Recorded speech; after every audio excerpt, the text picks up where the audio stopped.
Et à 7h13, le baril de brut à 95 $ ce matin sur les marchés, sous la barre symbolique des 100 $, alors que les Américains se disent optimistes quant à la possibilité d'un accord avec l'Iran, et alors que le détroit d'Ormuz ne voit toujours passer les bateaux qu'au compte-gouttes. Quelles aides en Belgique face au carburant et à l'énergie plus chère? Le gouvernement de Wever doit trancher demain, mais le Premier ministre le rappelle, les aides seront ciblées, limitées et temporaires. L'une des conséquences de cette guerre au Moyen-Orient, c'est la hausse du prix des matériaux de construction. Le secteur s'en inquiète. À quoi s'attendre si vous avez un projet de rénovation ou de construction? On va en parler ce matin avec le patron de la Fédération de la construction, le CEO d'Embuild. Bonjour Nicolas Mester. Bonjour. Est-ce que cette crise énergétique se ressent déjà là maintenant sur le prix des matériaux? Quels sont les matériaux qui augmentent et à quelle hauteur? Effectivement, on subit déjà une nouvelle flambée des prix des matériaux de construction tels qu'on a connu en 2022 quand la guerre en Ukraine a commencé.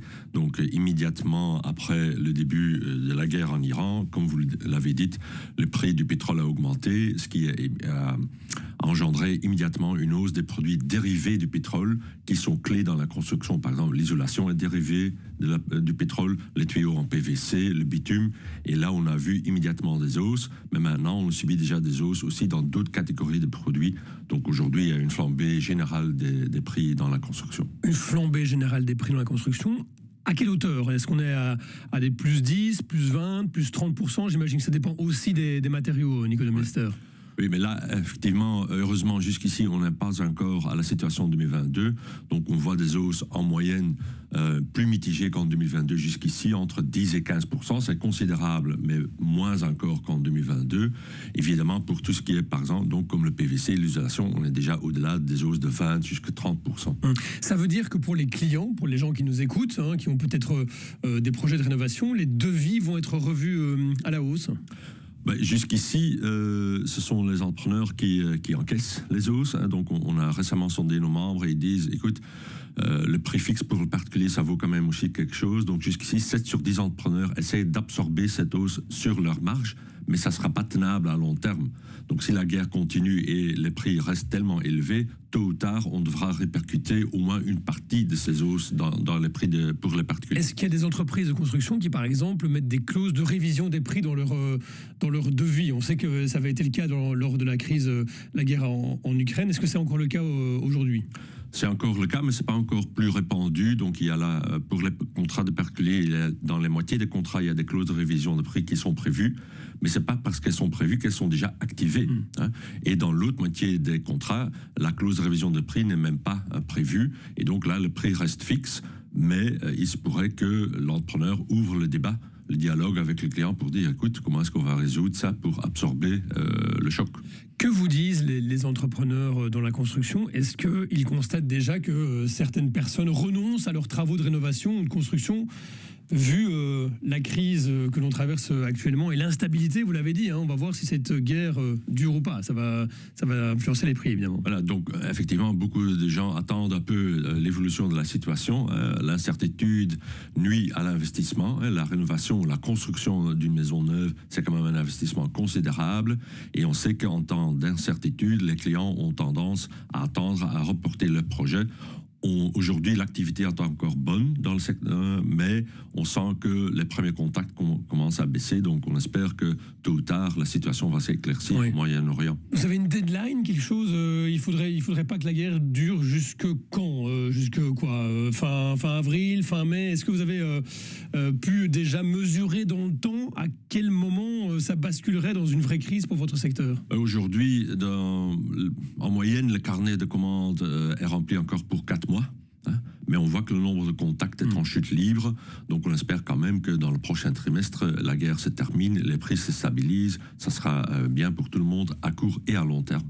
Quel impact pour la santé du secteur de la construction en général? Parce que vous l'avez dit, le secteur se remettait à peine de la crise énergétique précédente, celle qui avait démarré avec l'invasion russe de l'Ukraine. Quel est l'impact aujourd'hui alors pour le secteur de la construction? On est un secteur à faible marge, donc le fait que 7 sur 10 entreprises aujourd'hui absorbent sur leur marge. Les hausses de prix, ça veut dire que ça nuit à la rentabilité et ça fragilise nos entreprises encore un peu plus. Vous avez vu que depuis quelques années, on est dans le top 3 des faillites. Et donc là, c'est pas tenable à long terme d'absorber nous-mêmes et de ne plus avoir de marge. Donc tôt ou tard, on devra répercuter ça dans le prix de revient. C'est pour ça qu'on espère que cette guerre sera finie bientôt et que le marché se stabilise. Parce qu'on a parlé de la hausse du prix des matériaux, mais j'imagine que la hausse du prix des carburants, ça a aussi un impact sur les entrepreneurs dans le secteur de la construction. Ça a aussi un impact parce qu'il faut transporter beaucoup de matériel. Ce sont des transports lourds et donc effectivement, on paye déjà aussi plus en termes de carburant. Mais c'est surtout le prix du matériel propre qui augmente encore un peu plus. Oui. Nicolas Mester, vous êtes donc le patron d'Embil, la Fédération de la construction. On sait que le gouvernement est en train de négocier des aides aux citoyens. Quelles sont vos demandes à vous, en tant que secteur de la construction, aux autorités politiques pour contrer cette crise énergétique? En fait, on a 4 demandes. Premièrement, on demande quand même aux autorités de vérifier auprès des producteurs de matériaux de construction si ces hausses de prix sont bien justifiées et inévitables. On a parfois l'impression qu'on utilise un peu le prétexte de la guerre au Moyen-Orient pour prendre la marche chez les producteurs de matériaux. Donc là, il faut quand même vérifier que ces hausses sont inévitables. Deuxièmement, on demande aussi à ce que les pouvoirs publics maintiennent et même augmentent leur investissement public. Si on voit que les particuliers, les entreprises ont un peu une attitude attentiste pour soutenir l'activité dans le secteur, il faut que les investissements publics poursuivent. Troisièmement, on souffre du parc de logement le plus vétuste de l'Europe. Donc là, il faut quand même aussi stimuler les ménages encore pour rénover leurs maisons, isoler, nouveaux vitrages, pompes à chaleur, de sorte à ce que la consommation d'énergie se réduit. Et finalement, il faut aussi réduire notre dépendance de l'énergie fossile. Donc il faut poursuivre l'investissement dans les éoliennes, les panneaux solaires, de sorte à ce qu'on ait une plus grande indépendance en termes d'énergie. Et c'est évidemment tout ça des dossiers qui sont actuellement en cours de discussion aussi au sein des différents niveaux de pouvoir, notamment avec les primes à la rénovation. On sait qu'il y a un plan qui arrive en région wallonne. Le gouvernement bruxellois devrait relancer les siennes sous d'autres formes. En tout cas, bref, tout cela est en discussion. Merci beaucoup en tout cas, Nicolas Mester. Vous êtes le patron de la Fédération de la construction Embild. Merci d'avoir été avec nous ce matin.